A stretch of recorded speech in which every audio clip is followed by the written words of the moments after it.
গত কয়েকদিনের টানা বর্ষণ এবং পাহাড়ি ঢলে ফেনীর বিস্তীর্ণ এলাকা পানির নিচে তলিয়ে গেছে। সদর উপজেলা সহ কয়েকটি এলাকায় নিম্নাঞ্চল প্লাবিত হচ্ছে।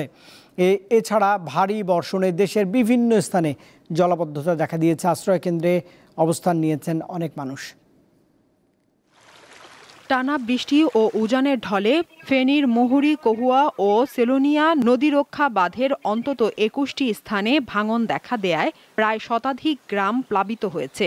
একাধিক সড়ক পানিতে তলিয়ে বন্ধ রয়েছে যান চলাচল। পশুরাম ও ফুলগাজীর বিস্তীর্ণ এলাকা পানির নিচে তলিয়ে গেছে।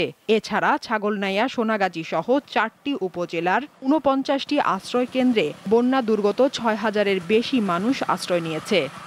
গরম পানি উঠিছে, বাইরে গেছি আমরা যা জিনিস লইয়ারে অল্প মাছ বানা লই কাপড় চোপড় লইয়ারে বাইরেছি। কত 10 মিনিটের ভিতরে এখান থেকে এনে আছি, এনে বাগনা পড়ে গেছে।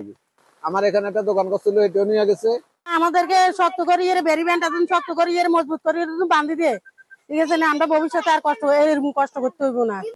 সরকারের তরফ থেকে আমাদের পর্যাপ্ত পরিমাণে ত্রাণ সহায়তা এবং মানবিক সহায়তা এগুলোর বরাদ্দ দেওয়া হয়েছে। উজানের ঢল ও টানা বৃষ্টিতে কুমিল্লার গোমতী নদীর পানি বেড়েছে।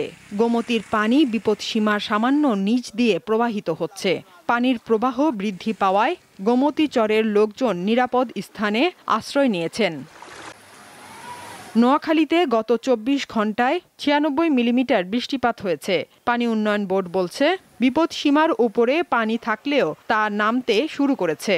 তবে বৃষ্টি অব্যাহত থাকলে পরিস্থিতির অবনতি হতে পারে। টানা বৃষ্টিতে নোয়াখালী সদর, কোম্পানিগঞ্জ, কবিরহাট, সুবর্ণচরে বেশ জলাবদ্ধতা দেখা দিয়েছে। আমরা ঘর থেকে বাড়িতে পারতেছি না, বন্যার কারণে, পানির কারণে। জ্বর, ডায়রিয়া এগুলো দেখা দিয়েছে বন্যার কারণে। আমরা খুব ক্ষতিগ্রস্ত, আমাদের ঘরের ভিতর পানি উঠে গেছে। লঘুচাপের প্রভাবে বেশ উত্তাল রয়েছে বঙ্গোপসাগর। উপকূলীয় এলাকা দিয়ে ঝড়ো হাওয়া বয়ে যেতে পারে, তাই সমুদ্র বন্দরকে ৩ নম্বর সতর্ক সংকেত দেখিয়ে যেতে বলা হয়েছে। লাগাতার বৃষ্টির পানিতে জলাবদ্ধতায় নাকাল নওগাঁবাসী। শেরপুর নালিতাবাড়ী আঞ্চলিক মহাসড়কের প্রায় ৮ কিলোমিটার এলাকা ঝুঁকিপূর্ণ হয়ে পড়েছে।